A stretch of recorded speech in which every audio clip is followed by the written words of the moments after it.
যেতিয়া ব্ৰিটিছসকল ভাৰতলৈ আহে, প্ৰথম যেতিয়া ব্ৰিটিছসকল ভাৰতলৈ আহিছিলে, তেতিয়া কিন্তু ব্ৰিটিছসকলে নিজকে ভাৰতীয় শাসকসকলৰ সমান বুলি ভবা নাছিল। নিজকে সদায় তেওঁলোকে ভাৰতীয় শাসকৰ অধীনত বুলিয়েই গণ্য কৰিছিলে।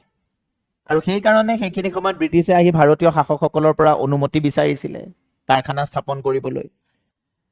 তেওঁলোকক ভালৰি বোলাবলৈ চেষ্টা কৰিছিলে, তেওঁলোকৰ লগত এটা সুসম্পৰ্ক গঢ়ি তুলিবলৈ চেষ্টা কৰিছিলে।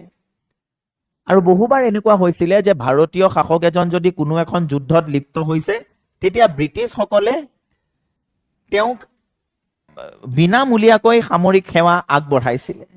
ব্ৰিটিছসকলে এই ভাৰতীয় শাসকজনৰ বিশ্বাস জিনিবলৈ প্ৰায়েই তেওঁলোকৰ সামৰিক যি সেনা আছে সেই সেনা এই শাসকজনক দি দিছিলে, আৰু এই শাসকজনে ব্ৰিটিছসকলৰ পৰা সেই সামৰিক সহায় লাভ কৰিছিলে।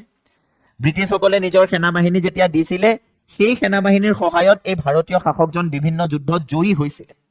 আৰু লাহে লাহে ভাৰতীয় শাসকজনে বুজি উঠিছিলে যে ব্ৰিটিছ সেনাবাহিনী কিমান শক্তিশালী।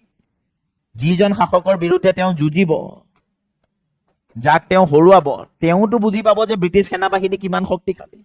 ভৱিষ্যতে কেতিয়াবা এওঁৰ যদি আনৰ লগত যুদ্ধ হয়, এওঁ বিচাৰিব যে ব্ৰিটিছসকল তেওঁৰ সমৰ্থনত থাকক, ব্ৰিটিছসকলৰ পৰা তেওঁ কিছু সাহায্য লাভ কৰক।